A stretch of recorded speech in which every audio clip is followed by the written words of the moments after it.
Ed Marsh here, talking about industrial sales. We've been trained in sales to focus on finding and quantifying pain. That's the key to selling, we're told, because then the buyer will have a rational justification for their purchase. This is particularly important in cases where the purchase would be nice to have versus must have.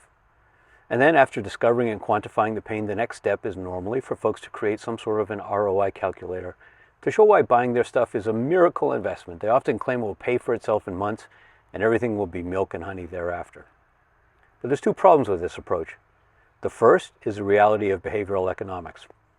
In today's world, where decision makers tend to defer to consensus opinions of buying teams and risk aversion is high, people are very hesitant to make decisions which offer them asymmetric benefit. If it's right, they're just doing their job. If it's wrong, they'll certainly lose credibility and might lose their job. Buying team members have different priorities and may even passive-aggressively try to undermine outcomes with which they disagree.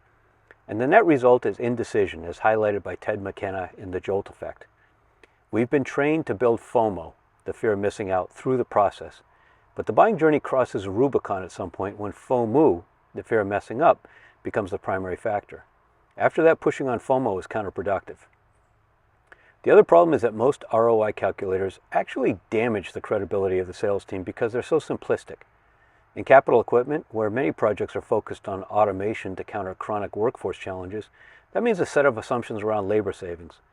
And those assumptions are often unrealistic in reality. At a deeper level, I've never seen an ROI that begins to contemplate the real cost of implementing a solution. If we're talking about installing a new machine, that means many things, including the machine cost, crating, freight, insurance, mechanicals required, air, electricity, water, etc., and possibly even additional service and rerouting of those mechanicals. Floor plan redesign, material flow redesign, riggers and mechanicals and for the downtime and moving the other equipment, overtime and regular time for training, travel costs and sample costs for factory acceptance tests, spare parts inventories, production planning for shutdowns, overtime, slow ramp-up time, and of course an experienced plant engineer will have others that go on the list that I'm not even thinking of.